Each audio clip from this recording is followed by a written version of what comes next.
中古車の FK7 ってね、なんかいいのあればいいな。お、なんかいい FK が2台止まってるじゃないですか。しかも中古でいくらで売ってんだろうな。なんかやっぱ見た目かっこいいよね。欲しいななんて思っちゃいますね。こんにちは、竹千代です。この動画は低クオリティ低画質でお送りいたしますということで、もしね今動画を見てくださってる方で FK7 を購入しようかなとか検討されてる方いらっしゃるかもしれないということで、今更なんですけど FK7 のいいところですとか、中古で買ったらこういうのがいいのかななんていうのを紹介できたらいいなと思っておりますので、多分 FK7 を興味持つ人っていうのはもう大体この姿形そのものが最初気に入るかなっていうイメージ持ってるんですよ。流線形のボディ、ちょっとしたガンダムチックな形、これがやっぱバーンって目に入り込んできてめちゃくちゃいいのかなっ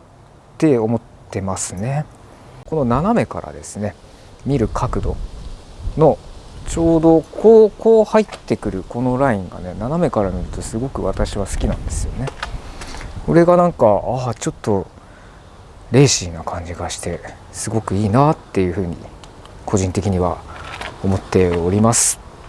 まん丸お目目ではなくてちょっとこう釣り目チックな感じで細い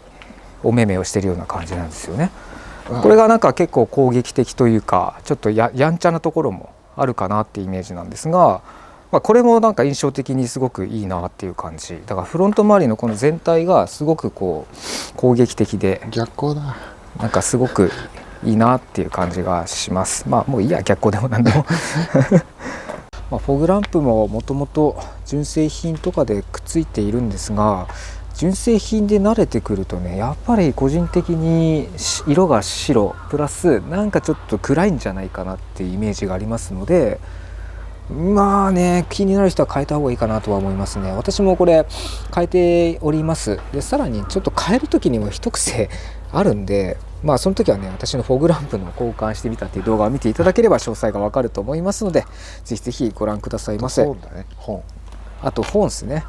本も純正ピーピー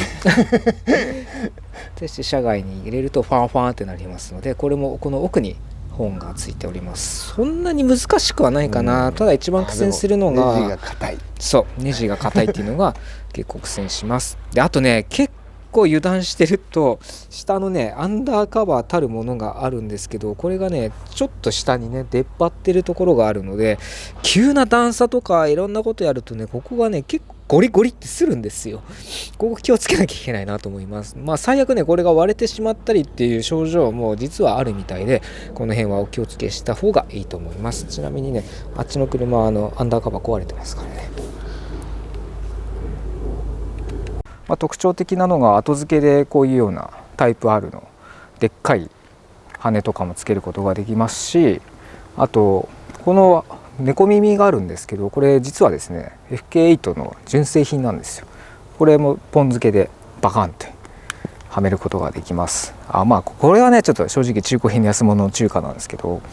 でいろんなこう見た目形がこう自分好みにカスタムできてすごくいいかなとは思うんですよね。後ろもねいい形はしてるとは思うんですがね。ちなみに私のやつは HKS のハイパースペック L2 っていうモデルになってまして、これがねまたねいい感じです何笑ってるんですか。低音こそ少ないものの高音域になるとすごい室内に響いてきていいなっていう感じはしますし、あとうるさい割にはアイドリングがめちゃめちゃ静かなんですよ。これがすごくおすすめだなっていう感じだから、うるさいのはあんまり好まないけどでも純正より音を出したい、ちょっと音を上げたいとか、車検対応ぐらいだったら L スペック2の方がいいのかなとは個人的に思いますね。ちょっとエンジンかけてみますよ。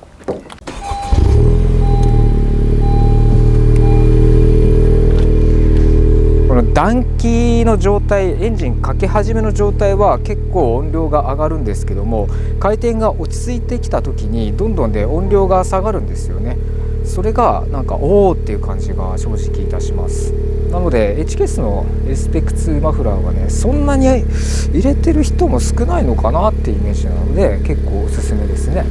でちょっとだけ吹かしますね。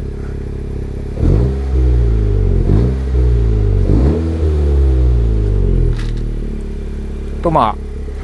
ちょっと乾いた系の音が少しするんですけども、それはね室内に入ると全く変わってくるので、なかなかいいマフラーでございます。 FK7 は結構そのカスタムのしがいがあってね、自分好みにセッティングできるっていうのがなかなかいいなと思います。結構おすすめですね。やっぱ幅広感かな、ワイド感が少しあるかなっていう感じはしますね。今までコンパクトカーとか乗ってた人、もしくは初めて乗る人に関しては、初め見た瞬間にこのボンネットの近くで見るとなんかちょっと幅広感があるなっていう感じがしますね。運転席で座ってる時も慣れるまでちょっと時間がかかるかなっていう感じはいたしますけども、運転に慣れてる人でしたら乗り始めも数週間ですぐ慣れちゃうかなっていうイメージはあるので、非常にね乗りやすいし旋回能力もかなりいいんでおすすめできるかなっていう点でございます難しいね。なんかね、吉本さんがね結構気に入ってるっていうのが、なんかここのライン、このちょっと盛り上がり感があるところがなんかいいって言ってるんですけど、これなんでいいんですか？普通車みんな真っ平らじゃない。ボンネットがね、じゃなくてこうよく羽みたいな、行くぞみたいな。よし、前期型と後期型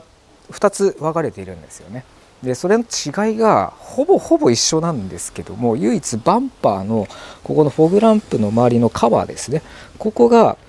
前期と後期で分かれます。で後期型はこのようにラインが入っていて、本当にカバーで覆われてる感があるんですけど、前期に関してはここのラインがなく、さらにちょっとこうダミーのダクトみたいな形になっているやつがありまして、それが前期型みたいな感じになっていきます。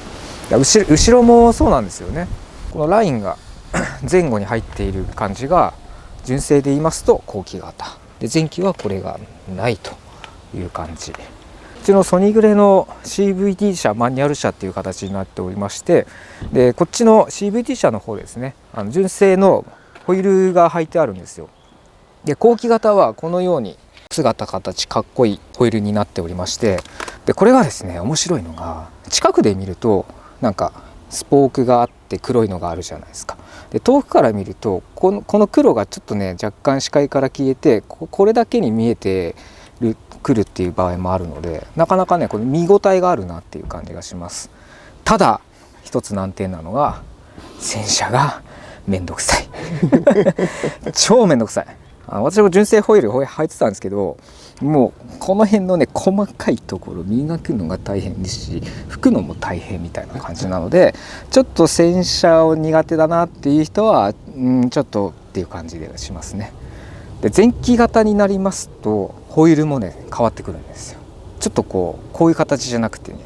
なんかね歯車っぽい流線形っていうか、そうですね、ちょっと歯車風車みたいな、扇風機みたいな、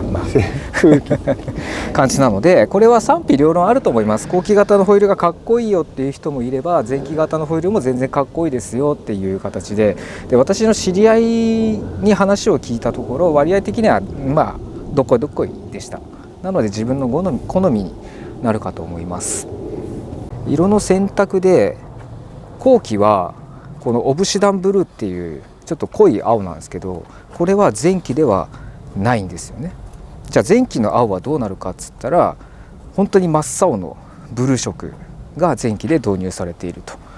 あと後期型はソニーグレはあるんですけども、前期のソニーグレは確かなかったはずです。前期はシルバーか。だから前期があって後期がない、後期があって前期がないって色があるので、自分の好きな色があったとしたら、それは前期か後期どっちだろうなっていうのを判断した方がいいかもしれませんね。で前期型が初めて登場したのが確か2017年に登場いたしまして、2019年ぐらいまで前期でやってたのかな。で2019年もしくは2020年以降後期型に変わりまして、約1年ちょいだったかな、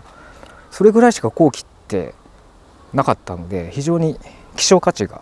高いと言われております。よってですね、例えば後期を手に入れた時に何かの都合で売らなきゃいけないっていう時には、結構ある意味高値で売れるんですよね。値崩れがあまりしないっていう形で専門の人も言ってましたので、そういった変な意味ですけどメリットはあるのかもしれない。ネットとかでシビック探してみたんですよ FK7 で。 CVT 車の FK7 で後期型だったかな。一番高いのが7000キロで299万。結構いい値段しますね。でマニュアルもあったんですよね。1万2000キロぐらいで280万前後だったかな。でしかもそれがディーラーから出してるお値段だったので、多分整備とかしっかりされてるからいいと思うんですが、やはり後期型でもまだまだ250以上はいっちゃうかなっていう感じ。ちょっといまいちだなっていうのも確かにあります。まずね、さっきホイールの洗車の話したと思うんですが、洗車でわーっつってやるじゃないですか。やった後にこういう隙間、水がね入り込んじゃって吹けど垂れてくるんですよ。ベタベタ。これがね本当にうわーって感じします。ガソリンを入れる時なんですが、 FK7 の場合は FK 型はこのままキャップレス方式になっているので、ガソリンスポーツガソリンじゃないよノズルをポッつって入れてパーンつって入れる。結構楽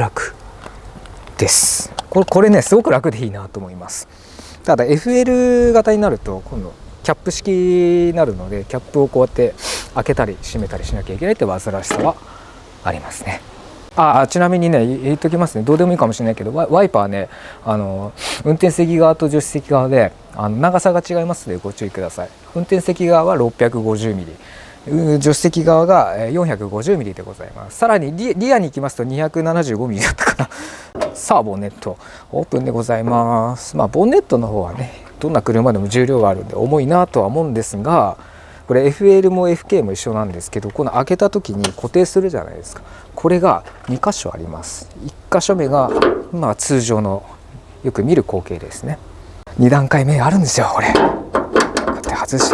すじゃないですか。外した後にさらにこの奥ばったところに1箇所穴が開いていて、こうやって固定することができるので、このような開放感が味わえる。さらに作業をする人にとっては嬉しい開放感。エンジンの方は 1.5 リッターターボとなっております。でこれがいいところがですね、1.5 リッターとは思えない加速、そしてトルクの出し方をしてくれるので非常にね運転が乗りやすい。さらに山道とかも私峠とかよく走るんであれなんですけど、ぐんぐん登っていくし結構曲がってくれるっていうのがあって、このパワーはねすごく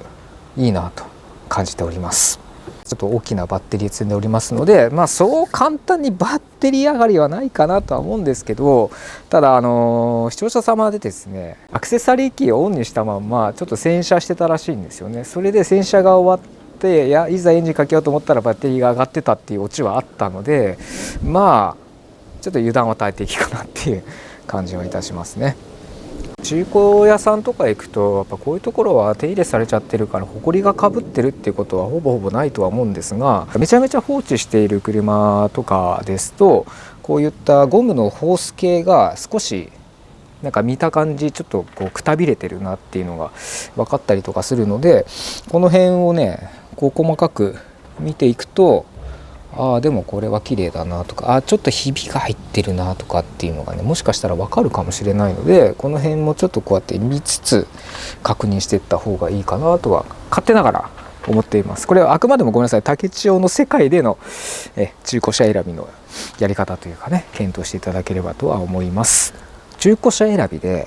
気になるのがやっぱり走行距離値段とかっていう大きなものがあるじゃないですか。で値段っていうのは後の方に入っていくと思うんですけど、走行距離を見て例えば8000キロだ7000キロだっつったらこれいいじゃんっつっていくらだっつったらいくらっていいじゃん安いじゃん買っちゃえって思うかもしれないんですが、ここに落とし穴があるんで気をつけた方がいいと思います。というのも走行距離が少なければいいってものではないんですよね。なぜかと言いますと少ない距離で安く売ってたとしたらその車がその期間ずっと放置されていた可能性もあるんですよね。その乗っていない車っていうのは何も動かしてない車の状態になりますので、オイル系ですとかその他部品パーツがある意味錆びちゃったりとか劣化するのが早くなっちゃってちょっと状態が悪い時もあります。なので走行距離だけで判断するのは極力やめた方がいいですね。で分からない場合は走行距離の割には値段が安いんですけどどうしてですかっつって思い切って聞いちゃった方がいいと思います。そしたらね良心的なお店ですと実はこういう形でちょっとなってたんでちょっと安くしてますですとかそういったものを言ってもらえるかもしれませんので、気になったところはねズバズバと店員さんに言った方がいいです。これはねゆくゆく自分たちのためになりますからね。らしいぜ。これねボンネットの閉め方皆さん分かります？これね皆さん一回カチャッつってロックかけてドンってやる場合があるんですけどこれはねやめた方がいいらしいです。このドンっていう圧力でなんだっけボディが歪んじゃったりとかする可能性があるのでもうやるときはあんまり嫌かもしれないですけどまだこっちの方がマシと言われております。どうぞ室内お入りください。外見とほぼほぼ一緒でですね結構流線形な形、ちょっとこうガンダムチックな形で、いい感じになってるんじゃないかなとは思います。シンプルイズベストを好む方でしたら FL 型の方がいいとは思いますが FK をね検討されてる方とか私もそうなんですけどこういったねこういう角度とかスポーティーな感じがとっても好きなんですよね。さらにこのメーターの方も今つけますね。これがね全部電子式になっているんですがこのような感じでスタート。かっこいいですね。これが好きだっていう人も結構います。なんか吉本さんも好きみたいですね。好き。黙れコアッパー、はい、それは嫌い。それ嫌い個人的に気になっちゃう点なんですけどもまずこの乗り出した時にフロントガラスの角度が結構斜めってるっていう感じがあるんですよ。これがね若干ですけどちょっとこう視認性が若干悪いかなっていう。ここの A ピラーっていうのがあるんですけどこれがねかなり太いんですよ。右にこうやって曲がろうとするとまず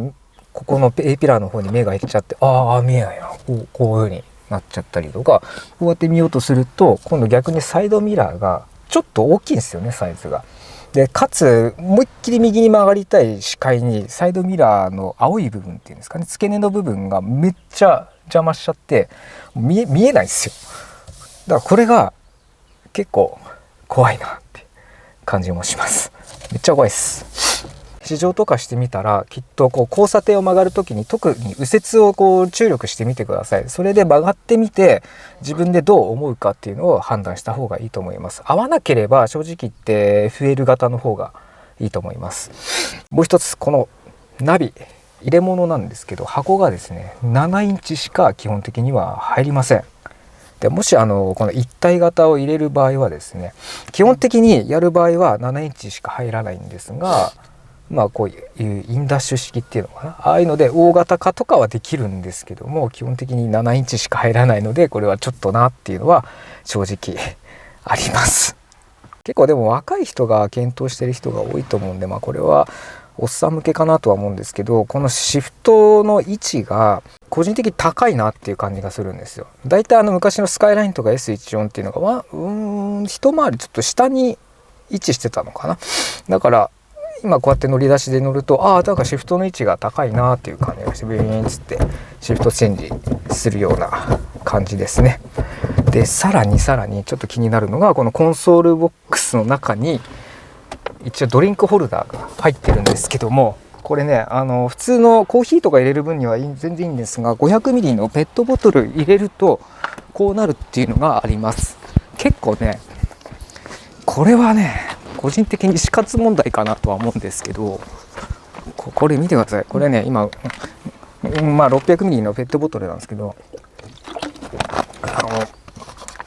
こう入れるじゃないですか。ご覧ください。頭一つ出てるの分かりますか？コンソールボックスに肘を当てて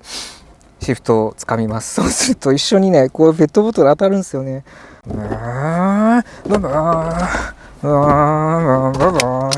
たいな。それ違うそれは違うになってめっちゃ邪魔なんですよね。これがねちょっとどうかなと思います。350とかそういった高さのやつでしたらまだいいかもしれないっていうのがあります。じゃあこのペットボトル今飲みてんだけどどこに置きゃいいんだお前ふざけんなよってなるかもしれませんがご安心くださいませ。ドアのところに、これドアポケットっていうんですが、ここにですねあるんですよ。こんな感じ。ちょっと斜めっちゃいますけど、ここに収納できることができますので、ここでこうやって取り出して飲むっていう感じですね。ただね、若干取り出しにくいのは正直ありますね。ただきちんとこれホールドしてくれるので、これで普通に峠道とかガーってワインディング走ったとしてもこれが落ちるってことはまずないのでご安心くださいませ。エアコン下の収納スペースが一応あるにはあるんですよ。でパッと見ですね、なかなかいいんじゃないのって思うかもしれませんが、弱い2年ぐらい乗っていてあんまりね使わない、もうとりあえず適当に置いてればいいやっていう程度なんで、なんかね微妙ですね。この下ご覧くださいませ。ここになんか洞窟みたいのがあるじゃないですか、洞門に。ここにもね一応置けるっちゃ置けるんですけど、なんだろうな、ここにシガーソケットの入り口があって、ここに一応ですけど USB 端子、これ逆光でごめんなさい、あるんですよ。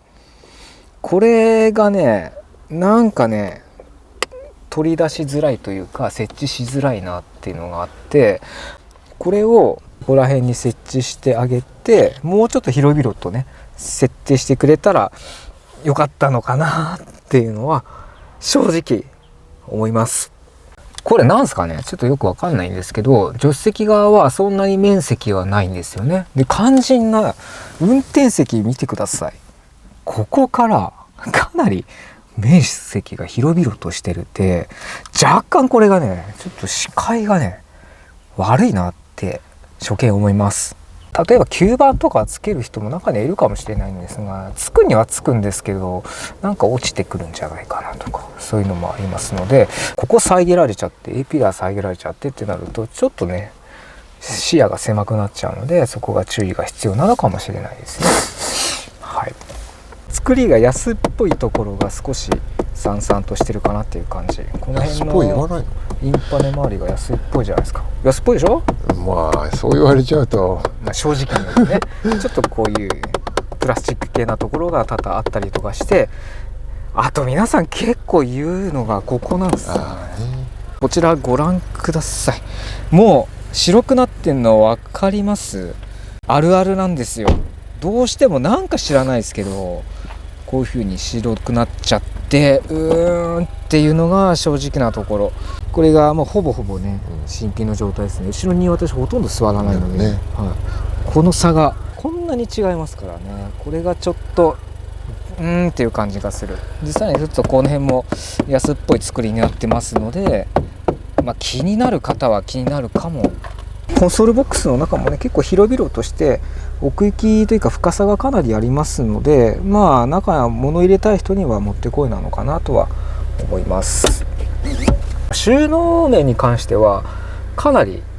FK7 はいい車だなと思ってますし、あと後ろのシートも前に倒れるので、疑似フルフラットみたいな形になってね、だいぶいい容量入りますし、あと車中泊もやろうと思えばできると思います。ここの右側のボタンが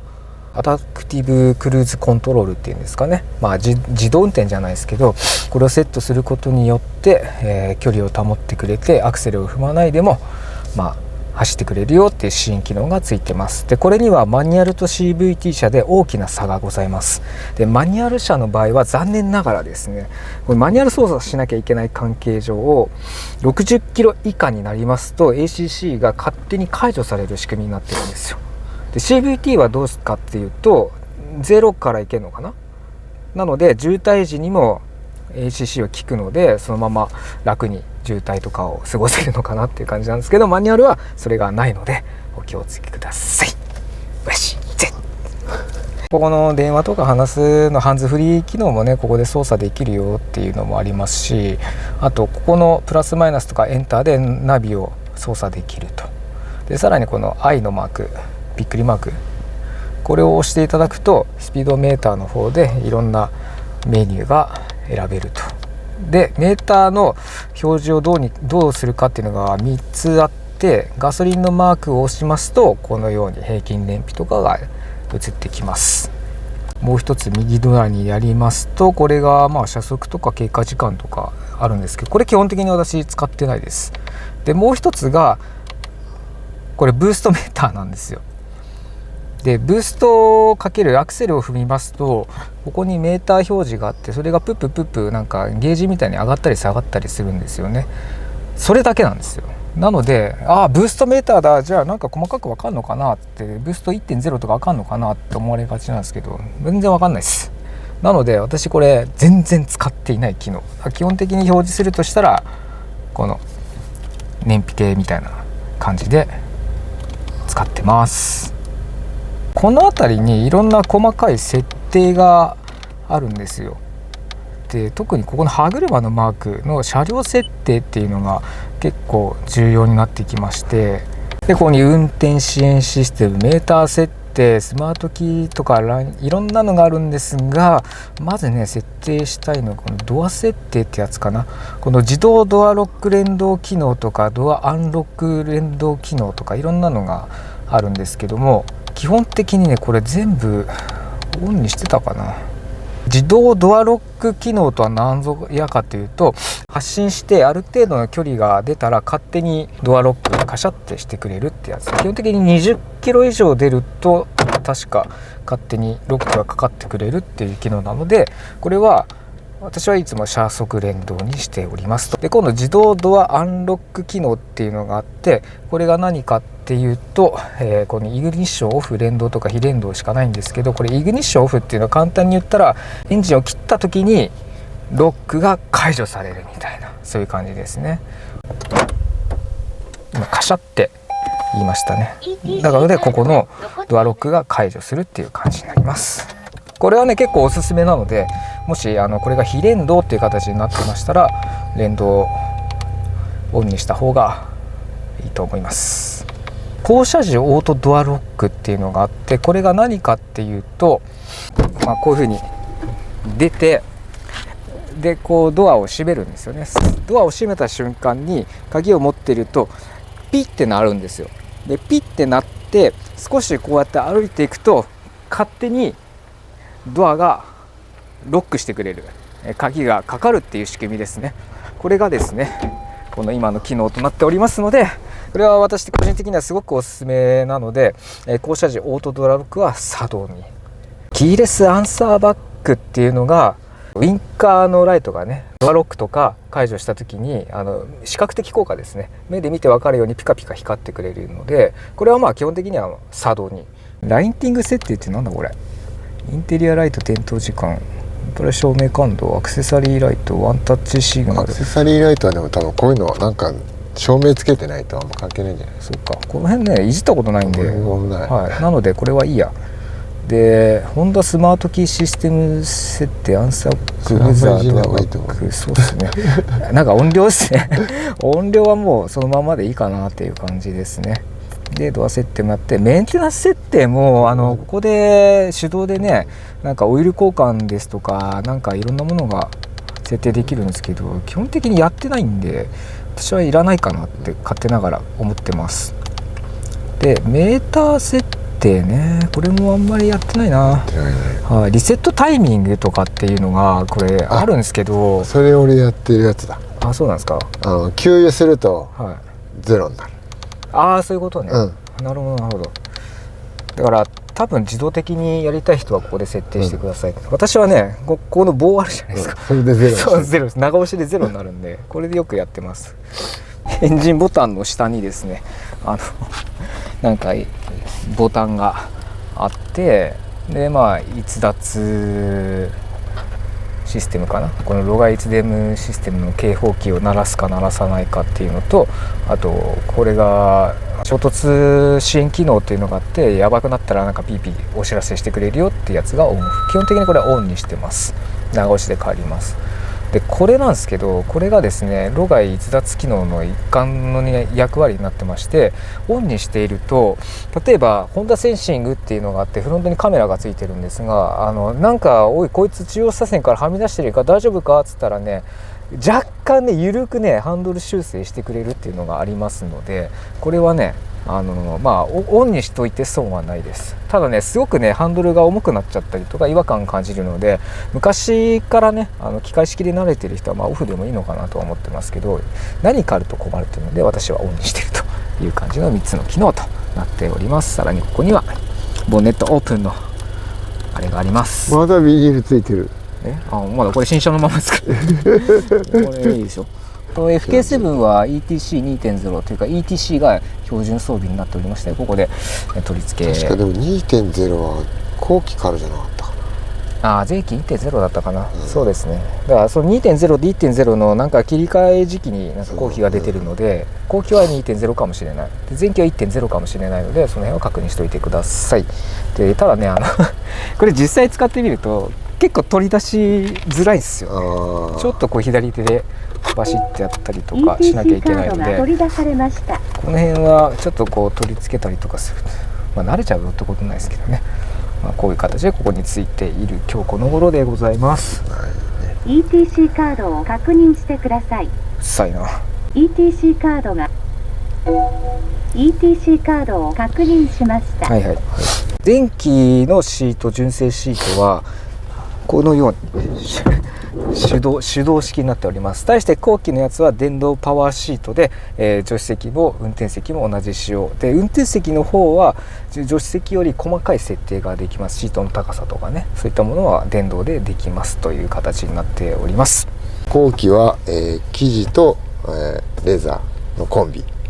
前期は全部生地です。あとね気になるのが後期はライトなんですよ。この室内灯が、ここでちょっと私変えちゃってるんであれなんですけど LED で、中央も LED、 対して前期はハロゲンランプ、ピン100点みたいなライトがついてます。ハロゲン、は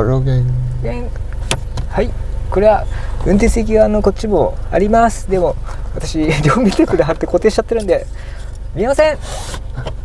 ちょっと吉本さんのね CVT 車もちょっと一緒に見ていこうかなっていう感じなんですが、やはり CVT 車も作りはほぼ一緒でございますから、色あせもここはねありますね。ここもちょっと変えちゃってるんであれなんですが、やっぱり CVT 車でも普通のドリンクホルダーはペットボトルを入れちゃうと一緒かな。汚ね、めっちゃ汚ね。やべ、掃除しないと。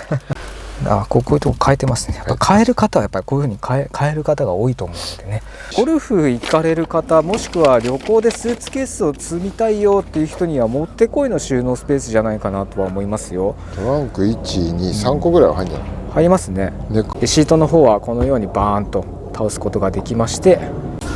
はい、このように疑似的にフルフラットになりますので、だいぶいいですね。これもついてる。後ろにですねシガーソケットがついてます。これはマニュアルと CVT は全く一緒でございますし、トノカバーっていうんですか、